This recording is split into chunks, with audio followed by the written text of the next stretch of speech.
আপনি কি উকিল? তাহলে উকিল পরিচয় দিয়ে কেন নিচ্ছিলেন? এটা কি আইনত কাজ করছিলেন আপনি? ইসলামপুর কোর্ট চত্বরে দালাল চক্রের দৌরাত্ম্যের অভিযোগে চাঞ্চল্য ছড়িয়েছে। এফিডেভিট করিয়ে দেওয়ার নাম করে সাধারণ মানুষের কাছ থেকে 10 থেকে 15,000 টাকা পর্যন্ত নেওয়া হচ্ছিল বলে অভিযোগ। বিষয়টির সামনে আসতে ইসলামপুর বার অ্যাসোসিয়েশন বৈঠক করে। বার অ্যাসোসিয়েশনের সম্পাদক সৌমেন্দু মজুমদার জানান, কোনো আইনজীবী বা লাইসেন্স প্রাপ্ত ল ক্লার্ক এই ধরনের টাকা নিচ্ছেন না। এরপর সন্দেহের তীর যায় কিছু বাইরের লোকের দিকে, যারা উকিল পরিচয় দিয়ে কোর্ট চত্বরে ঘোরাফেরা করছিল। অভিযোগ, সাদা জামা ও কালো প্যান্ট পরে নিজেদের অ্যাডভোকেট পরিচয় দিয়ে তারা গ্রামাঞ্চল থেকে আসা মানুষদের কাছ থেকে মোটা টাকা নিত এবং পরে জুনিয়র আইনজীবীদের দিয়ে এফিডেভিটে সই করিয়ে নথি জমা দিত। বৃহস্পতিবার এক ব্যক্তিকে হাতে নাতে ধরে ফেলেন আইনজীবীরা। ধৃতের কাছ থেকে পুলিশ লেখা একটি কার্ড উদ্ধার হয়েছে।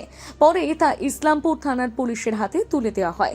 ঘটনা তদন্ত শুরু করেছে পুলিশ। দীর্ঘদিন ধরেই আমরা এই কমপ্লেনটা পাচ্ছি যে এই যে এফিডেভিট হচ্ছে এসআইআর এর জন্য বা বিভিন্ন কারণে আমাদের কাছে কমপ্লেন আসছে যে পার্টির কাছ থেকে 10,000 15,000 করে টাকা নেওয়া হচ্ছে। আমরা এই ব্যাপারে বারেও মিটিং করি, কিন্তু সমস্ত লয়ার আর লার্নেড লয়ার সমস্ত আর আমাদের লাইসেন্স ল ক্লার্করা বলে যে এই প্রসঙ্গে আমরা কোনো টাকা নিচ্ছি না। তাহলে পয়সাগুলো কে নিচ্ছে? আমরা শুনতে পাই, আমরা নিজেরা তদন্ত করে দেখতে পাই যে কিছু ছেলে এখানে কোর্টে নিজেদেরকে উকিল পরিচয় দিয়ে সাদা জামা কালো প্যান্ট পরে ঘুরে বেড়াচ্ছে। তাদেরকে আমরা ধরতে পারছিলাম না। আজকে একজনকে ধরলাম, ওর কাছে একটা পুলিশ লেখা কার্ডও পেলাম।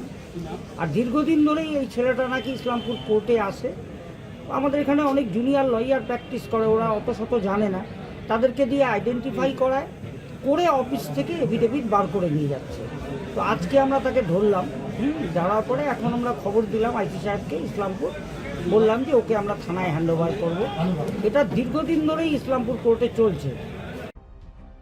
উত্তর দিনাজপুর থেকে অনুপ জেসওয়ালের প্রতিবেদন, নিউজ টুডে।